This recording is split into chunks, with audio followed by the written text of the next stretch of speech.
Welcome to జరబేరి news. ముందుగా headlines. America అధ్యక్షుడిపై మళ్లీ లైంగిక వేధింపుల ఆరోపణలు. జెఫ్రీ ఎప్స్టీన్ ఆఫీసులో రాత్రిపూట ట్రంప్ తనను అదోలా చూశారని ఆరోపణ.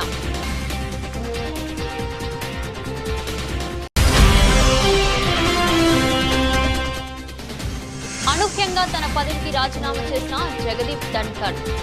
ఆరోగ్యానికి ప్రాధాన్యం ఇవ్వడం, వైద్యుల సలహాను పాటించడం కోసమేనంటూ రాజీనామా లేఖ.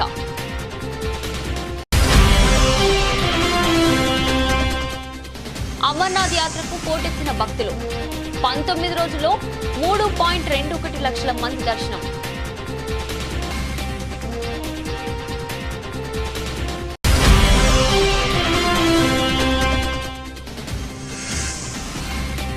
దొడ్డు బియ్యాన్ని పాలిష్ చేసి సన్న బియ్యం అని చెప్పిస్తున్నారు. మండిపడ్డ హరీష్ రావు.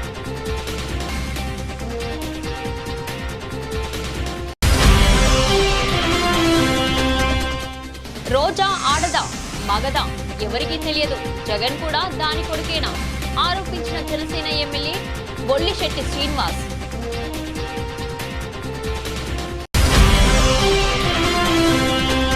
కేసీఆర్ కు మంచి పేరు వస్తుందన్న ఉక్రోషంతో రేవంత్ ప్రభుత్వం కేసీఆర్ కిట్లను ఇవ్వడం లేదు. బీఆర్ఎస్ వర్కింగ్ ప్రెసిడెంట్ కేటీఆర్ ఆరోపణ.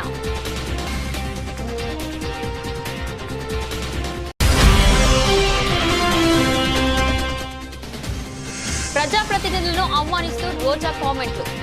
గాల్లో గెలిచిన గాలినా కొడుకులంటూ పేటరేగిపోయిన రోజా.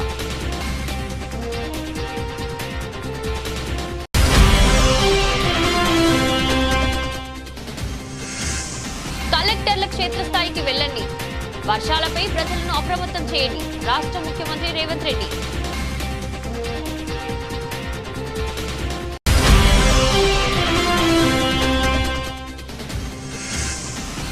ఆడవాళ్లకు నెలకి 1500 ఇవ్వాలంటే ఆంధ్రానే అమ్మాలి, మంత్రి అచ్చెన్నాయుడు.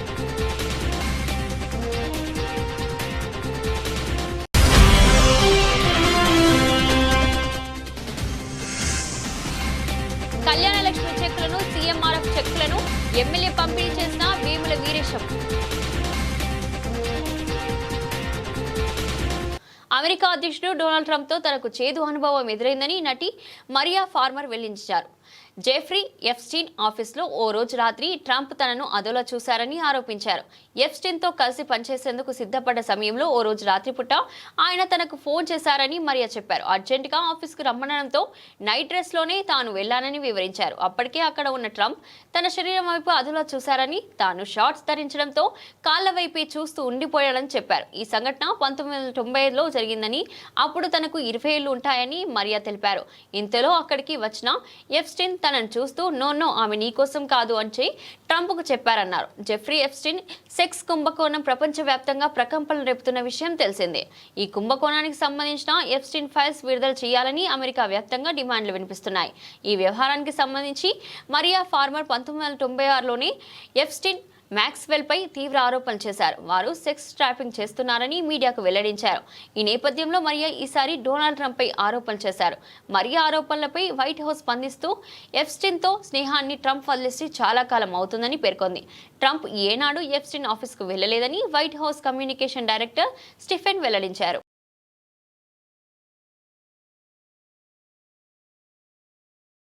ఉపరాష్ట్రపతి జగదీప్ ధన్కర్ అనూహ్యంగా తన పదవికి రాజీనామా చేసిన విషయం తెలిసిందే. ఈ మేరకు సోమవారం రాత్రి రాజీనామా లేఖను రాష్ట్రపతి ద్రౌపది ముర్ముకు పంపారు. ఆయన రాజీనామాను రాష్ట్రపతి తాజాగా ఆమోదించారు. ఈ నేపథ్యంలో ఉపరాష్ట్రపతి రాజీనామాపై ప్రధాని నరేంద్ర మోదీ తొలిసారి స్పందించారు. ఉపరాష్ట్రపతి సహా వివిధ హోదాల్లో దేశానికి సేవ చేసేందుకు ధన్కర్ కు అనేక అవకాశాలు లభించాయని తెలిపారు. ఆయన మంచి ఆరోగ్యంతో ఉండాలని కోరుకుంటున్నట్లు పేర్కొన్నారు. ఈ మేరకు ఎక్స్ వేదికగా ప్రధాని మోదీ స్పెషల్ పోస్ట్ పెట్టారు. కాగా ఆరోగ్యానికి ప్రాధాన్యం ఇవ్వడం, వైద్యుల సలహాలను పాటించడం కోసమే తాను ఉపరాష్ట్ర పదవికి రాజీనామా చేస్తున్నానని ధన్కర్ తన రాజీనామా లేఖలో పేర్కొన్నారు. రాజ్యాంగంలోని 10 కన్నా కింద ఇది తక్షణమే అమల్లోకి వస్తుందని తెలిపారు.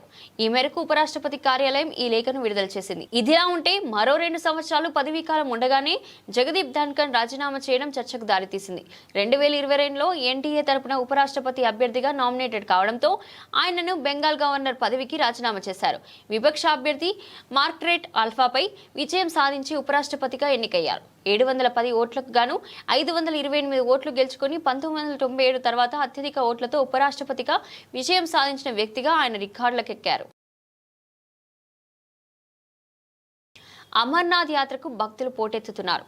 ఈ యాత్ర ప్రారంభమైనప్పటి నుంచి ఇప్పటి వరకు దాదాపు 3 లక్షల మందికి పైగా మంచులింగాన్ని దర్శించుకున్నారు. జూలై 2న యాత్ర ప్రారంభమైనప్పటి నుంచి జూలై 21వ తేదీ వరకు అంటే 19 రోజుల్లో 3.21 లక్షల మందికి పైగా భక్తులు మంచులింగాన్ని దర్శించుకున్నట్లు అధికారులు తాజాగా వెల్లడించారు.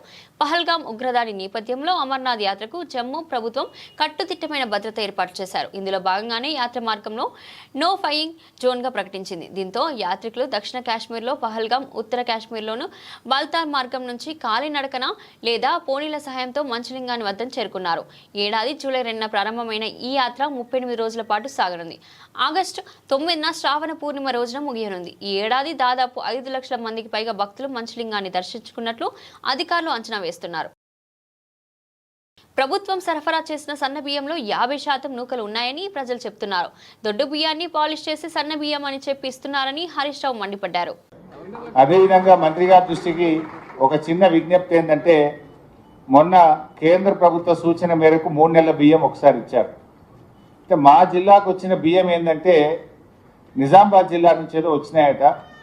నేను చాలామంది ఇళ్లలో కూడా అడిగాను, రేషన్ షాప్లో వెళ్ళినప్పుడు కూడా చూశాను. ఆ బియ్యం దాదాపు 40 నుంచి 50% నూకలు వచ్చినాయి. ఒక గింజ ఉడికితే ఇంకో గింజ ఉడుకుతలేదు. బియ్యం బాగా నూకలు వచ్చినాయి, ఇబ్బంది అవుతుంది. అవి దొడ్డు బియ్యాన్ని పాలిష్ చేసి పంపినట్టుగా అనిపిస్తూ ఉందని ప్రజల నుంచి చాలా కంప్లైంట్స్ వస్తున్నాయి. నేను చెప్పినాను కూడా కాదు, మీరు కూడా వెరిఫై చేసుకోండి. మీరు ఇండిపెండెంట్గా మీ ఆఫీసర్లతోని మీ సమాచారాన్ని సేకరించండి. రోజా ఆడదా మగదా ఎవరికి తెలియదు. జగన్ కూడా దాని కొడుకేనా? మనం సైలెంట్ ఉంటే ఈ రఫగాళ్ళు రోడ్డెక్కి మాట్లాడుతుంటే మనం ఏం చేస్తున్నామని జనసేన ఎమ్మెల్యే బోలిశెట్టి శ్రీనివాస్ ఆరోపించారు. ఈ రఫగాళ్ళంతా రోడ్లెక్కి మాట్లాడుతూ ఉంటే మనం అంతా ఎక్కడున్నామో అర్థం అవట్లేదు నాకు. ఇవాళ రోజా మాట్లాడుతూ ఉంది, ఎమ్మెల్యే నా కొడుకులంట. అది ఆడదో మగదో ఎవరికి తెలియదు. అది మాట్లాడుతుంటే ఎమ్మెల్యే నా కొడుకులంటే జగన్ కూడా దాని కొడుకేనా అని అడుగుతూ ఉన్నాను నేను. మరి ఎమ్మెల్యే అంటే ఆయన కూడా ఎమ్మెల్యే కదా, చంద్రబాబు నాయుడు గారు కూడా ఎమ్మెల్యే కదా. ఆయన వయసు ఎంత, వీళ్ళ వయసు ఎంత, నా వయసు ఎంత, రోజా వయసు ఎంత? ఇలాంటి దురదృష్టకరమైన బూతులు కొంతమంది కాబుల్ని ఉసుగొల్పి వాళ్ళతోనే స్టేట్మెంట్లు. అంబటి రాంబాబు, పేరు నాని, పనికిమాల వాళ్ళంతా వచ్చి దబ్బుంటే అరెస్ట్ చేసుకోమన్నారు. వీళ్ళు ఒకటే వంక. వీళ్ళందరూ ఏమో ఇళ్లలోని ఆడవాళ్ళని తిట్టి, చంద్రబాబు గారిని తిట్టి, కన్నాలు వేసి, వీళ్ళందరూ ఇవాళ ఏంటంటే కక్ష సాధింపు పేరుతో మేము జైలుకి వెళ్తున్నాం, మళ్ళీ కూటమి ప్రభుత్వం కక్ష సాధిందని చెప్తూ ఉన్నారు. వేల కోట్ల రూపాయలు కుంభకోణాలు ఉన్నాయి లోకోడ వెనకాల. ఇవాళ మిథున్ రెడ్డిని అరెస్ట్ చేశారు. రాబోయే రోజుల్లో జగన్మోహన్ రెడ్డిని కూడా అరెస్ట్ చేస్తారు. దాంట్లో ఎలాంటి ఆశ ఇది లేదు. ఎందుకంటే గజ దొంగ అతను. వీళ్ళందరూ మామూలు దొంగలైతే గజ దొంగ. లిక్కర్లో మొత్తం దోచుకున్నాడు, గనులన్నీ దోచుకున్నారు, ఇసుకంతా దోచుకున్నారు. అడవి నుంచి వచ్చిన డబ్బు కూడా అమ్ముకున్నటువంటి ప్రభుత్వం ఇవాళ మళ్ళీ సంవత్సరం అయిపోయిన తర్వాత ఇక్కడ శాసనసభ్యుడు మళ్ళీ రోడ్డెక్కి అంతా మర్చిపోయారు. మనం ఇంటింటికి ఒక ఖాతా పెట్టి డబ్బు లాక్కున్నటువంటి లూటీ చేసిన వ్యక్తి అయినటువంటి కొట్టు సత్యనారాయణ కూడా ఇవాళ మాట్లాడుతూ ఉన్నాడు. ఇంతకంటే దురదృష్టం ఇంకోటి ఏమి ఉండదు. సంవత్సర కాలంలో ఎవరు మర్చిపోరు. ఇవాళ బాధితుల సంఘంగా కొట్టు సత్యనారాయణ బాధిత సంఘాన్ని కూడా ఏర్పాటు చేయబోతూ ఉన్నాం. ఎవరైతే డబ్బు ఇచ్చి మోసపోయారో ఉద్యోగులు కానీ వాళ్ళందరూ కూడా నా దగ్గరకు వచ్చి చెప్పారు. ఆ లిస్ట్ కూడా నా దగ్గర ఉంది. ఇలాంటి వ్యక్తులు రాజకీయాల్లో ఉంటే మాజీ శాసనసభ్యులు ముల్లపూడి కృష్ణారావు గారిని వేదిక నాల్చుకోవాలి. కేసీఆర్ కు మంచి పేరు వస్తుందన్న ఉక్రోషంతోనే రేవంత్ ప్రభుత్వం కేసీఆర్ కిట్లను ఇవ్వడం లేదని బీఆర్ఎస్ వర్కింగ్ ప్రెసిడెంట్ కేటీఆర్ అన్నారు. బీఆర్ఎస్ హయాంలో ఇచ్చిన కేసీఆర్ కిట్లతో మాతా శిశు మరణాలు గణనీయంగా తగ్గి ప్రభుత్వ ఆసుపత్రుల్లో ప్రసవాలు పెరిగాయని తెలిపారు. తన పుట్టినరోజు సందర్భంగా కేసీఆర్ కిట్లను ఇస్తానని ప్రకటించిన కేటీఆర్ గిఫ్ట్ ఏ స్మైల్ లో భాగంగా హైదరాబాద్ కు చెందిన తల్లి బిడ్డలకు తెలంగాణ భవన్ లో కేసీఆర్ కిట్లను అందించారు. గత 20 నెలల నుంచి కేసీఆర్ కిట్లను ఇవ్వకపోవడంతో చాలా మంది తల్లులు బాధపడుతున్నారని కేటీఆర్ చెప్పారు. అందుకే తన పుట్టినరోజు సందర్భంగా 5,000 మంది తల్లులకు సిరిసిల్లలో కేసీఆర్ కిట్లను ఇవ్వనున్నట్లు తెలిపారు. 2014 ముందు నేను రానో బిడ్డ సర్కార్ దవాఖానకు అని జనాలు భయపడేవారన్న కేటీఆర్ ముఖ్యమంత్రిగా కేసీఆర్ తీసుకున్న చర్మలతో సర్కార్ దవాఖానకి పోవాలని జనాలంతా అనుకున్నారని చెప్పారు. ప్రభుత్వ ఆసుపత్రుల రూపురేఖలను మార్చిన కేసీఆర్ కిట్లను గత 20 నెలల నుంచి రేవంత్ సర్కార్ ఇవ్వకపోవడం ధర్మార్గమన్నారు. కేసీఆర్ మీద ఉన్న అంతులేని ద్వేషం, కోపమే ఇందుకు కారణమని విమర్శించారు. కేసీఆర్ గారి మీద ఉండే కోపంతోని ఈ ప్రభుత్వం వచ్చిన తర్వాత మరి కేసీఆర్ పేరున్నది అని చెప్పి ఒక మంచి కార్యక్రమం, తల్లుల మరణాలు తగ్గించిన కార్యక్రమం, పిల్లల మరణాలు తగ్గించిన కార్యక్రమం, పేదవారికి మేలు చేసిన కార్యక్రమం, ప్రభుత్వ ఆసుపత్రుల్లో ప్రసవాలు పెంచిన కార్యక్రమం, నేను రాను బిడ్డో సర్కార్ దవాఖానకు అనే కాడ నుంచి సర్కార్ దవాఖానకు పోయేటట్టు చేసిన కార్యక్రమం కేసీఆర్ కిట్టు. ఆ కిట్టు బంద్ చేసిండ్రు అనే బాధతో చాలామంది మాకు చెప్పడం జరిగింది. దాంతో ఈసారి అనుకున్నది ఏంటంటే, పోయిన 5 ఏళ్ళు ఏదో ఒక మంచి పని చేసుకుంటూ వచ్చినాం, ఈసారి తల్లులకు పిల్లలకు ఏదైనా మంచి చేయాలన్న ఉద్దేశంతో మిమ్మల్ని అందరినీ కొంత ఇబ్బంది పెట్టినాం. ఆలస్యంగా వచ్చినందుకు దయచేసి క్షమించాలి. ప్రజాప్రతినిధులపై వైసీపీ మాజీ మంత్రి రోజా మరోసారి రెచ్చిపోయి తీవ్ర వ్యాఖ్యలు చేశారు. అధికారంలో ఉన్నామని టీడీపీ, జనసేన నేతలు ఇష్టం వచ్చినట్లు వైసీపీ శ్రేణులపై కేసులు పెట్టి దాడులు చేస్తే తాము 100 రెట్లు వడ్డీతో సహా చెల్లిస్తామని హెచ్చరించారు. అయితే ఆమె నోటి దురుసుపై తీవ్ర అభ్యంతరాలు వ్యక్తమవుతున్నాయి. టీడీపీ, జనసేన శ్రేణులు ఆమెపై ఆగ్రహం వ్యక్తం చేస్తున్నారు. ఎమ్మెల్యేలపై ఏ మాత్రం గౌరవం లేకుండా ఇష్టం వచ్చినట్లు మాట్లాడుతున్నారని మండిపడుతున్నారు.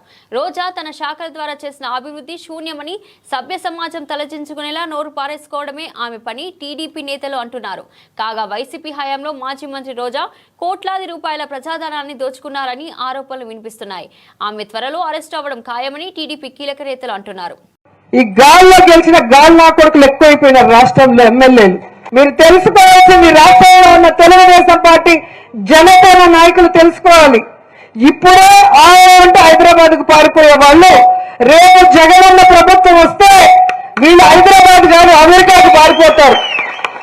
ఆ రోజు మిమ్మల్ని కాపాడటానికి ఎవ్వరూ ఉండరు. వీళ్ళని నమ్మకం ఈ రోజు కనుక వైఎస్ఆర్ కాంగ్రెస్ పార్టీ వాళ్ళని మీరు టార్చర్ పెట్టినా, కేసులు పెట్టించినా, కొట్టినా దానికి 100 రెట్లు మీకు వడ్డీతో కూడా తిరిగి ఇచ్చేస్తామని కూడా ఈ సందర్భంగా తెలియజేసుకుంటాం. గత ఏడాది వర్షాల సమయంలో వ్యవస్థలు సరిగా లేకపోవడంతో విపత్కర పరిస్థితులు ఎదుర్కొన్నామని సీఎం రేవంత్ రెడ్డి తెలిపారు. ఇకపై నీటిని ఒడిసి పట్టుకుని జాగ్రత్తగా వినియోగించేలా చేసే బాధ్యత నీటిపారుదల శాఖ అధికారులతో పాటు కలెక్టర్లపైన ఉందన్నారు. హైదరాబాద్లో భారీ వర్షాలతో సమస్యలు తలెత్తుతున్నాయని, ట్రాఫిక్ జామ్లు, అంటువ్యాధులతో ప్రజలు ఇబ్బంది పడకుండా చర్యలు తీసుకోవాలని సూచించారు. హైదరాబాద్లో డిజాస్టర్ మేనేజ్మెంట్ కోసం హైడ్రా, జీహెచ్ఎంసీ ఆధ్వర్యంలో 300 చొప్పున బృందాలను ఏర్పాటు చేశామని తెలిపారు. జిల్లాల కలెక్టర్లు ఉదయం 7 గంటలకు క్షేత్రస్థాయికి వెళ్లాల్సిందేనని సమావేశంలో సీఎం సూచించారు. ఆసుపత్రులను విధిగా పర్యవేక్షించాలని, ఆకస్మిక తనిఖీ చేపట్టాలని ఆదేశించారు. సీఎంఓలోని అధికారులకు జిల్లాల బాధ్యతలు ఇస్తున్నామని, వీరు ఆయా కలెక్టర్లు ఏం చేస్తున్నారో ఎప్పటికప్పుడు తనకు నివేదిక ఇవ్వాలని అన్నారు. దీన్ని సీఎస్ పర్యవేక్షించాలని ఆదేశించారు. ఆదివాసులు, గిరిజనులు ఉండే అటవీ ప్రాంతంలోని ఆసుపత్రుల్లో మందులు, డాక్టర్ల హాజరుపై దృష్టి సారించాలన్నారు. ఏదైనా అత్యవసరంగా ఖర్చు చేయాల్సి వస్తే కలెక్టర్లు తమ వద్ద ఉండే నిధులను వాడుకోవాలని, ఇంకా అవసరమైతే సిఎస్ కు సమాచారం ఇవ్వాలని సూచించారు. మీరు ఎప్పటికప్పుడు కలెక్టర్లకు నా సూచన ఒకటే, మీరు సడన్ ఇన్స్పెక్షన్లు చేయవలసిందే. ప్రైమరీ హెల్త్ సెంటర్స్ కానీ, ఏరియా హెల్త్ సెంటర్స్ కానీ, డిస్ట్రిక్ట్ హాస్పిటల్స్ కానీ మీరు కలెక్టర్లు విధిగా మీరు పర్యవేక్షించాలి. మీరు సడన్ ఇన్స్పెక్షన్స్ చేయాల్సిందే. వెటర్నరీకి సంబంధించిన దాంట్లో కూడా మీరు ప్రత్యేకంగా దృష్టి పెట్టాలి. మీకు ఏఎల్సీలు, అడిషనల్ కలెక్టర్స్, లోకల్ బాడీస్ కూడా ఉన్నారు, వాళ్ళందరూ కూడా ఫీల్డ్ మీదకి వెళ్ళాలి. ఐఏఎస్ ఆఫీసర్లు ఎవరున్నా జిల్లా పరిధిలో మీరు క్షేత్రస్థాయిలో ఆపే పర్యటనలకు, సడన్ ఇన్స్పెక్షన్లకు ఖచ్చితంగా వెళ్లాల్సిందే. సెకండ్ హాఫ్ అంతా ఆఫీస్లో కూర్చోండి. ఫస్ట్ హాఫ్ పొద్దున్నే 7 o'clock లేసి మీరు ఫీల్డ్ మీద ఎప్పుడైతే ఇన్స్పెక్షన్స్ పోతారో మిగతా కింది స్థాయి సిబ్బంది కూడా అప్రమత్తంగా ఉంటారు. వాళ్ళందరూ కూడా జాగ్రత్త తీసుకుంటారు. వాళ్ళందరూ కూడా క్షేత్రస్థాయిలో పనిలో నిమగ్నం అవుతారు. కాబట్టి కలెక్టర్లకు నేను ఆదేశాలు ఇస్తున్నా, క్షేత్రస్థాయిలో మీరు ఖచ్చితంగా పర్యటనలకు వెళ్లాల్సిందే, ఆకస్మిక తనిఖీలు చేయాల్సిందే. మన పేషీ నుంచి కూడా, సీఎంఓ నుండి అధికారులకు కూడా నేను ఆదేశాలు ఇస్తున్నా. మీరు ఖచ్చితంగా మీ ఒక్కొక్క అధికారికి 2 జిల్లాలు ఇచ్చిన జిల్లా కలెక్టర్లు ఏం చేస్తుందో నివేదిక తయారు చేసి నాకు దృష్టిలో పెట్టాలి. సీఎంఓ అధికారులను, సిఎస్ గారిని నేను ఆదేశాలు ఇస్తున్నా. ప్రతిరోజు కలెక్టర్ల యొక్క కార్యాచరణ 33 జిల్లాలకు సంబంధించిన కలెక్టర్లు ఆ రోజు మొత్తం ఏం చేసిండ్రో నెక్స్ట్ డే పొద్దున నాకు రిపోర్ట్ పెట్టాలి. దాంతో ఏ కలెక్టర్ ఎక్కడ పోయిండు, ఏమైంది, ఏం సంగతి అనేది నాకు తెలుస్తుంది. కాబట్టి కలెక్టర్లను కూడా సిఎస్ గారిని సీఎంఓలు ఉండే అధికారులను పర్యవేక్షించమని చెప్పి నేను స్పష్టంగా చెప్తున్నా. ముఖ్యంగా అటవీ ప్రాంతంలో ఉన్న ఆదివాసీలు గిరిజనులు ఉన్న ప్రాంతాలలో మరింత అప్రమత్తంగా ఉండాలి. హాస్పిటల్స్లలో మెడిసిన్స్ ఉన్నాయా లేవా, డాక్టర్లు అందరూ డ్యూటీకి వస్తున్నారా లేదా కూడా మీరు పర్యవేక్షించి వాళ్ళకి ఎలాంటి ఇబ్బంది రాకుండా ఎలాంటి కష్టం రాకుండా చూడాలి. ఏదైనా వస్తే తక్షణమే ప్రభుత్వం స్పందిస్తుంది. మీ దగ్గర ఉండే కంటింజెన్సీ ఫండ్స్ నుంచి కూడా అవసరమైతే వాడుకోండి. ఏదైనా తక్కువ పట్టి సిఎస్ గారికి చెప్పండి. ప్రభుత్వం వైపు నుంచి ఈచ్ కలెక్టర్ కొంత నిధులు కూడా రిలీజ్ చేయడానికి ప్రయత్నం చేస్తూ కలెక్టర్ గారు కూడా నేను ఈ సందర్భంగా ఆదేశాలు ఇస్తున్నా. అత్యవసర సమయాల్లో మద్యం ముడుపుల్లో బిగ్ బాస్ ఎవరో ప్రజలకు తెలిసిపోయిందని తాడేపల్లి ప్యాలెస్ దొంగల ముఠ నాయకుడి గుట్టును సిట్టు రట్ చేసిందని వ్యవసాయ శాఖ మంత్రి కింజరపు అచ్చెన్నాయుడు అన్నారు. వైసీపీ పాలనలో మద్యం కుంభకోణాన్ని సీట్ అధికారులు ఆధారాలతో సహా వెలికితీశారన్నారు. విశాఖ జిల్లా బెదుర్తి మండలం గుర్రంపాలెంలో, విజయనగరం జిల్లా కొత్త వలస మండలం మంగళపాలెంలో సోమవారం నిర్వహించిన సుపరిపాలనలో తొలి అడుగు కార్యక్రమాన్ని మంత్రి పాల్గొన్నారు. ఇంటింటికి వెళ్లి సంక్షేమ పథకాల అమలు తీరును తెలుసుకున్నారు. ఈ సందర్భంగా బెదుర్తి మండలం గుర్రంపాలెంలో నిర్వహించిన బహిరంగ సభలో అచ్చెన్న మాట్లాడుతూ ప్రస్తుతం రాష్ట్రంలో చేతుల ప్రభుత్వం ఉందని, ప్రజలు వైకుంఠపాలి ఆటలాడకుండా పనిచేసే ప్రభుత్వానికి మద్దతు ఇవ్వాలని కోరారు.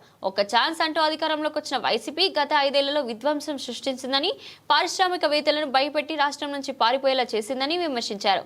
విజనరీ నేత చంద్రబాబు ముఖ్యమంత్రిగా ఉండడం వల్లే దెబ్బతిన్న వ్యవస్థలను, కుదేళ్లైన ఆర్థిక స్థితిని గాడిన పెడుతున్నారని, ఎన్నికల ముందు ఇచ్చిన హామీలేవి కూటమి ప్రభుత్వం నెరవేర్చలేదంటూ ఏ నాయకుడైనా గ్రామాలకు వచ్చి తప్పుడు ప్రచారం చేస్తే వాళ్ళ చెంప చెల్లుమనిపించాలని మంత్రి అచ్చెన్నాయుడు అన్నారు.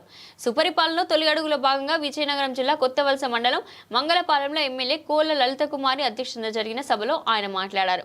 మాజీ సీఎం జగన్ లాంటి భూతాన్ని మళ్లీ రానియొద్దని, ఈసారి ఆ భూతాన్ని 100 అడుగులు గొయ్యి తీసి కుప్పేయాలని పిలుపునిచ్చారు. ఆ భూతం మళ్లీ వస్తే రాష్ట్ర ప్రజలే మరోసారి నష్టపోతారనే విషయం గుర్తుంచుకోవాలన్నారు. అన్ని చేసే ఒక్కటే మిగిలిపోతుంది, ఆడవాళ్ళకి నెలకి 1500. అది చెయ్యాలంటే ఆంధ్రానే అమ్మాలి. ఇంకా ఆలోచన చేస్తుంది. అంత డబ్బు అవసరం ఉంది. ఏమి చేయాలి, ఎలాగా పథకం అమలు చేయాలి ఆలోచన చేసి చంద్రబాబు నాయుడు గారు ముందుకెళ్తున్నారు. అన్ని చేసే ఒక్కటే మిగిలిపోతుంది, ఆడవాళ్ళకి నెలకి 1500. అది చెయ్యాలంటే ఆంధ్రానే అమ్మాలి. ఇంకా ఆలోచన చేస్తుంది. అంత డబ్బు అవసరం ఉంది. ఏమి చేయాలి, ఎలాగా పథకం అమలు చేయాలి ఆలోచన చేసి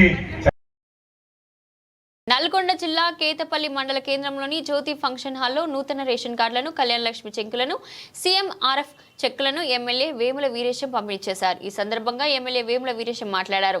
మన ముఖ్యమంత్రి రేవంత్ రెడ్డి ప్రభుత్వం ఒక విజన్తో ముందుకెళ్తుందని ఎమ్మెల్యే వేముల వీరేశం అన్నారు. పేద ప్రజలకు గత 10 సంవత్సరాల నుండి ఒక్క రేషన్ కార్డు కూడా బీఆర్ఎస్ ప్రభుత్వం ఇవ్వలేదని విమర్శించారు. సన్న బియ్యం రావాలన్నా, రేషన్ కార్డు ఇవ్వాలన్నా, ఇందిరమ్మ ఇల్లు రావాలన్నా కాంగ్రెస్ ప్రభుత్వంతోనే సాధ్యమవుతుందని ఎమ్మెల్యే వీరేశం అన్నారు. దేశంలో ఆహార భద్రత చట్టం తీసుకువచ్చింది కాంగ్రెస్ ప్రభుత్వమేనని ఎమ్మెల్యే తెలిపారు. ప్రతి పేదవాడు ఆకలితో ఉండకూడదనే లక్ష్యంతోనే కాంగ్రెస్ ప్రభుత్వం తెల్ల రేషన్ కార్డుదారులకు సన్న బియ్యం అందిస్తుందని తెలిపారు. అప్పులు లేని తెలంగాణను కేసీఆర్ చేతిలో పెడితే కేసీఆర్ బంగారు తెలంగాణ చేస్తానని చెప్పి 8 లక్షల కోట్ల రూపాయల అప్పులు చేసి రాష్ట్రాన్ని దివాలా తీయించింది టీఆర్ఎస్ ప్రభుత్వమేనని విమర్శించారు. రేషన్ కార్డులు, కళ్యాణ లక్ష్మి, సీఎంఆర్ఎఫ్ చెక్కుల పంపిణీ కార్యక్రమాన్ని చేపట్టింది. గడిచిన 10 సంవత్సరాల్లో ఈ మండలంలో రేషన్ కార్డులు రాక, కొత్తగా మ్యారేజ్ అయినటువంటి వాళ్ళు, కొత్తగా పిల్లలైనటువంటి వాళ్ళ పేర్లు కూడా పాత రేషన్ కార్డులలో యాడ్ కాక చాలా ఇబ్బంది పడ్డటువంటి ఒక పరిస్థితి. ఈరోజు తెలంగాణ రాష్ట్ర ప్రభుత్వం, గౌరవనీయులు ముఖ్యమంత్రి రేవంత్ రెడ్డి గారు రేషన్ షాపుల ద్వారా దొడ్డు బియ్యం కాకుండా సన్న బియ్యం ఇచ్చి పేద ప్రజల కడుపాకలి తీరుస్తున్నటువంటి ఒక పరిస్థితుల్లో ఇప్పుడు కొత్తగా ఇస్తున్నటువంటి రేషన్ కార్డులని ప్రజలందరూ కూడా చాలా ఆనందంగా, సంతోషంగా అందుకుంటారు. మాకు కొత్త రేషన్ కార్డు వస్తుంది, ఈ రేషన్ షాప్ ద్వారా సన్న బియ్యం వస్తున్నాయి అనేటువంటి ఒక సంతోషం ప్రజల్లో ఉంది. ఇది ఒక గొప్ప కార్యక్రమం. గడిచిన 10 సంవత్సరాల్లో ఆ ప్రభుత్వానికి రాని ఒక గొప్ప ఆలోచనతో పాటు దీంట్లో ఒక విప్లవాత్మకమైనటువంటి మార్పును సన్న బియ్యం ద్వారా ముఖ్యమంత్రి గారు, civil supply minister Uttam Kumar Reddy గారు తీసుకున్నటువంటి ఒక నిర్ణయాన్ని ప్రజలు గొప్పగా స్వాగతిస్తున్నారు. ఈ కార్యక్రమము నా భూతో నా భవిష్యత్ అనేటువంటి పద్ధతిలో ప్రభుత్వం ప్రవేశపెట్టిన తెలంగాణ నేతన్న అభయహస్త పథకంలో భాగంగా అమలు చేయుచున్న నేతన్న పొదుపు, నేతన్న భద్రత, నేతన్న భరోసా పథకాలపై చేనేత అవగాహన సదస్సులో చేనేత జాలి శాఖ ప్రిన్సిపల్ సెక్రటరీ శైలజ రామయ్యర్, యాదాద్రి భువనగిరి జిల్లా చౌటుప్పల్ హాజరయ్యారు. ఆమె మాట్లాడుతూ అర్హులైన చేనేతలందరికీ రుణమాఫీ పథకం, భరోసా పథకాలు అందుతాయని ఆమె తెలిపారు. చేనేత ఎలక్షన్స్ చేనేతలకు రేషన్ కార్డ్స్, పెన్షన్లను కలెక్టర్ దృష్టికి తీసుకెళ్తానని శైలజ రామయ్యర్ తెలిపారు. కండక్ట్ చేయడం జరిగింది. ముఖ్యంగా ఇక్కడ చుట్టుపక్కల ఉన్న సొసైటీలు, తర్వాత మాస్టర్ వీవర్స్, తర్వాత కార్మిక సంఘాలు అందరూ కూడా రావడం జరిగింది. అన్ని పథకాలు అమల్లోకి తీసుకొస్తున్నాము. ఆ కార్యక్రమంలో ఉన్నాము డిపార్ట్మెంట్. ముఖ్యంగా రుణమాఫీ పథకము, చేనేత భరోసా పథకం, ఈ తర్వాత బీమా పథకం, ఈ 3 పథకాలకి ఈ నెల ఆఖరి వరకు ఎంపిక చేసుకోమన్నాము బెనిఫిషరీస్, అర్హులు ఉన్నటువంటి బెనిఫిషరీస్ అందరినీ కూడా. సో వాటి మీద డౌట్లు ఏమైనా ఉంటే, సందేహాలు ఉంటే అది క్లియర్ చేయడానికి ఇక్కడ రావడం జరిగింది. మొత్తం ఆఫీస్ అంతా కూడా వచ్చాము. మరి ముఖ్యంగా అందరూ చెప్పేది 1-2 మాటలే. జియో ట్యాగ్ మగ్గాల ప్రకారమే చేయమని రిక్వెస్ట్ పెట్టారు. అదే విధంగా కొంతమంది సంవత్సరానికి ఒకేసారి భరోసా పథకం కింద మీరు ఇవ్వాల్సినటువంటి అమౌంట్ ని డైరెక్ట్ ఇచ్చేయండి అని చెప్పారు. డిబిటీ ద్వారా, డైరెక్ట్ బెనిఫిట్ ట్రాన్స్ఫర్ ద్వారా కూడా ఇవ్వడం మంచిగా ఉంటది అని అది కూడా చెప్పడం జరిగింది.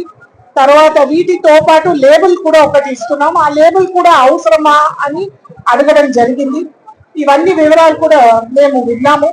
ఇందులో ముఖ్యంగా చేనేత భరోసా పథకం కింద 24,000 ప్రతి సంవత్సరానికి చేనేత కార్మికుడు, అనుబంధ కార్మికుడికి ఇవ్వడం జరుగుతుంది. చేనేత కార్మికుడికి 18,000, తర్వాత అనుబంధ కార్మికుడికి 6,000 ఒక సంవత్సరానికి ఇవ్వడం జరుగుతుంది. ఈ పథకం కింద జియో ట్యాగ్ అయినటువంటి మగ్గాల్లో ఉన్నటువంటి కార్మికులందరినీ కూడా ఎంపిక చేసుకుంటూ వాళ్ళకి ఒక లేబుల్, తెలంగాణ ఆథెంటిక్ వీవ్స్ అని ఆ లేబుల్ కూడా ఇస్తున్నాము. ఈ లేబుల్ ద్వారా బంగారం ధరలు కొనుగోలుదారులకు షాక్ ఇచ్చాయి. స్టాకిస్టుల నుంచి డిమాండ్ నేపథ్యంలో బంగారం ధర పెరిగింది. 24 క్యారెట్ల బంగారంపై 250 పెరిగి తులం ధర 99,020కి చేరింది. 22 క్యారెట్ల పసిడి ధర 250 పెరగడంతో 98,550కి చేరుకుంది. అదే సమయంలో వెండి ధర కిలోగ్రాముకు 500 పెరిగి 1,11,000కు పెరిగింది. ఆల్ ఇండియా సరఫరా అసోసియేషన్ ధృవీకరించింది. డిమాండ్ పెరగడంతో ధరలు పెరిగాయని బులియన్ వ్యాపారులు పేర్కొన్నారు. ప్రపంచవ్యాప్తంగా స్పాట్ బంగారం ఔన్స్కి $15.16 పెరిగి $3,365.56 చేరుకుంది. విదేశీ మార్కెట్లోనూ స్పాట్ వెండి ఔన్స్కు 0.73% పెరిగి $38.47 చేరుకుంది. America tariff policy, US dollar పతనానికి సంబంధించి అనిశ్చిత మధ్య సోమవారం బంగారం ధరలు పెరిగాయని హెచ్డిఎఫ్సి సెక్యూరిటీ సీనియర్ అనలిస్ట్ సమీప భవిష్యత్తులో వడ్డీ రేట్లు, బులియన్ ధరల దిశపై మరిన్ని సూచనల కోసం పెట్టుబడిదారులు America Federal Reserve chairman Jerome Powell ప్రసంగాన్ని నిశ్చితంగా పరిశీలిస్తారని LKP securities vice president research analyst Jatin Pradeep Trivedi తెలిపారు. బులెటిన్ ముగించే ముందు హెడ్లైన్స్ మరోసారి.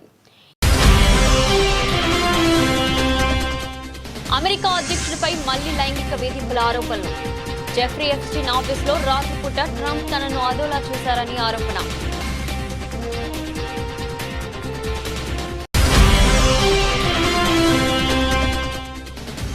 అనూహ్యంగా తన పదవికి రాజీనామా చేసిన జగదీప్ ధన్కర్. ఆరోగ్యానికి ప్రాధాన్యం ఇవ్వడం, వైద్యుల సలహాను పాటించడం కోసమేనంటూ రాజీనామా లేఖ.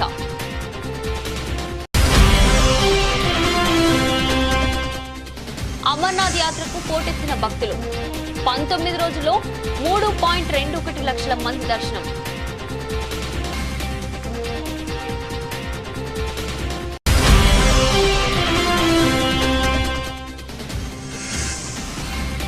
దొడ్డు బియ్యాన్ని పాలిష్ చేసి సన్న బియ్యం అని చెప్పి ఇస్తున్నారు. మండిపడ్డ హరీష్ రావు.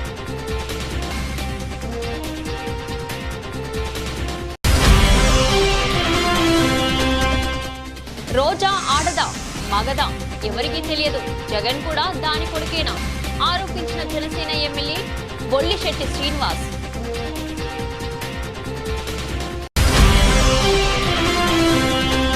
కేసీఆర్ కు మంచి పేరు వస్తుందన్న ఉక్రోషంతో రేవంత్ ప్రభుత్వం కేసీఆర్ కిట్లను ఇవ్వడం లేదు. బీఆర్ఎస్ వర్కింగ్ ప్రెసిడెంట్ కేటీఆర్ ఆరోపణ.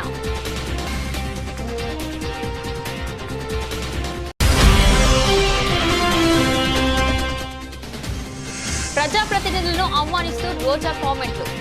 గాల్లో గెలిచిన గాలినా కొడుకులంటూ పేటరేగిపోయిన రోజా.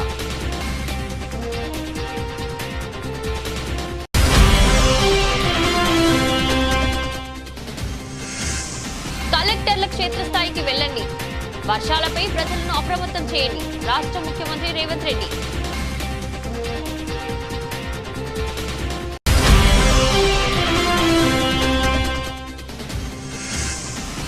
ఆడవాళ్లకు నెలకి 1500 ఇవ్వాలంటే ఆంధ్రానే అమ్మాలి, మంత్రి అచ్చెన్నాయుడు.